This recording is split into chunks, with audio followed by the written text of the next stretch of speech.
Yes, hello students. In this lecture, I will explain the uh, breaking of induction motor, three-phase induction motor.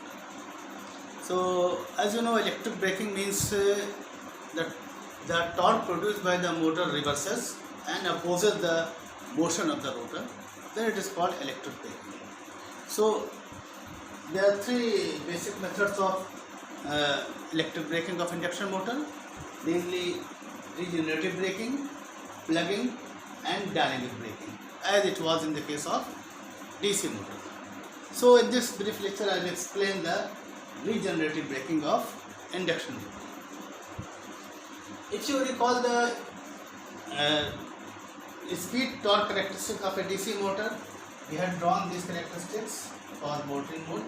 But if you recall your knowledge of your BTech class, your electric machines class, the complete characteristic can be drawn like this. So in this range, it is known to be in braking mode or generating mode. That is, if the machine is run with some prime mover at a speed more than synchronous speed, then the characteristic becomes like this, and the machine is said to be operating in generating mode or braking mode. So if you want to have braking, then you have to go in this quadrant of a speed torque plane. That is second quadrant of a speed torque plane. So how it can be achieved?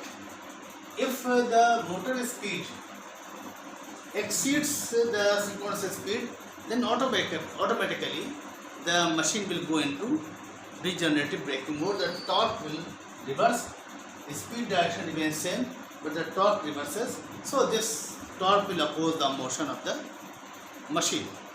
So how this can happen? This can happen when the motor is driving some active load torque. For example, a locomotive moving down the slope, or you may have some hoist or lift. In that case, the speed can exceed beyond the synchronous speed, and the machine may automatically go into the regenerative braking mode. And when this happens, the energy will flow from motor to source. That is, the motor will behave as a generator, and the electrical energy will be fed back to the source, and the mechanical energy will be coming from the active load torque. So this is what is regenerative braking. But if you want to implement the regenerative braking of a motor which is not driving the active load torque, then what you can do?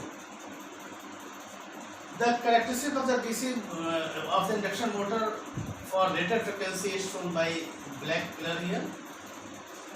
If we reduce the frequency of supply, then the synchronous speed, which is proportional to supply frequency, will also decrease. So if the frequency is decreased, the characteristic of the DC of the induction motor shifts like this, becomes like this. So at lower frequency F1, the characteristic will change as shown in this figure. But this will be discussed in detail in later lectures, that you cannot change the frequency only, you have to change the voltage also. That is, you have to reduce voltage along with frequency to maintain V by F constant. This is done to avoid saturation in the motor, that is, flux should not increase. So this will be discussed in detail when I will discuss the frequency control of induction motor. But at present you must remember that when the frequency is decreased, the characteristic shifts downward like this. So if we do this, suppose the motor is supplying this much load torque, the operating point is A, and you change the frequency of supply. You reduce the frequency from rated frequency to a frequency, say F1. So what happens is that the characteristic shifts downward, and as the motor is a mechanical system, it has a large mechanical time constant, the speed will not change instantaneously. So for the same speed, operating point on the new characteristic will be B. That is, now it will be having a negative torque, it will produce a negative torque, and that torque will reduce the speed of the motor. That is, it will start acting against the motor speed, and as a result the speed of the motor will of the machine will go down, and as the torque has become negative, you can say that it is a braking torque, and the energy flow is also reversed. Energy is now flowing from a machine to the source. So this is the way you can implement regenerative braking for induction motor. You can further reduce the frequency, and that is in that way you will the speed will go on decreasing. For example, if you have reduced the frequency and the frequency becomes f1, and finally it will again come back to this operating point. So that if you will reduce the frequency, it will temporarily go into braking mode, then the speed will decrease, and finally it will again be in the motoring mode, and this will be the new operating point.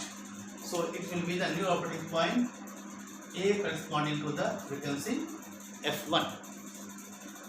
But you want to reduce the speed further, you have to reduce the frequency further to say f2. So if you do that, again the operating point will change from here to this point, and as the speed decreases, the operating point will again come back to this point. So in that way you can go on reducing the frequency, and the speed of the motor will go on decreasing. So this is the way you can implement the frequency, you can implement the regenerative braking. So this for this you must have some variable frequency source. So how it is implemented? As I said, you have to control the frequency as well as the voltage. So you must have some arrangement for frequency control and some arrangement for voltage control. So you have to use for example, the supply is AC, then you have to use a converter. Converter firing angle alpha can be controlled here. You can control alpha here. So that will give you a variable voltage here, DC voltage. It is filtered, and that is given to voltage source inverter, and the frequency of the output voltage of the inverter can be varied by changing the frequency of the firing pulses given to the various switches of the voltage source inverter. So in that way frequency control is achieved from here, and you can change the frequency and voltage so that the characteristic is modified and the regenerative braking is achieved. But here one thing is you must note that the energy has to flow back from motor side to the source side. So energy flow should be in this direction. So in this case the normal converter will not work. You have to use here a dual converter that allows the flow of energy in both the directions. Similarly, if you are having a DC supply, then again you will have a chopper here, so that you can control the voltage here, and this voltage is now given to the voltage source inverter. This varies the frequency. So voltage control is achieved from here and frequency control is achieved from here, and you are getting a V by F controlled supply to the induction motor, and you can implement the regenerative braking. Again, one thing is you must know that this chopper should also be a multi-coordinate chopper. This normal chopper will not work, so it should be a multi-coordinate chopper that allows the flow of energy in both the directions. So in that way you can implement the regenerative braking. Now let us see what is the current flowing in this. So this is the equivalent circuit of induction motor that we had discussed in the last term. So I have ignored here the stator resistance and stator leakage reactance here. Only I have shown here the rotor resistance and reactance, so that you can include here also. So this is the voltage, applied voltage here. One component is magnetizing component IM. The other component is the IR dash, that depends on the load on the motor. So these two currents combined, and the net current drawn from supply is equal to IS. So this is per phase circuit, so all the quantities are per phase quantities.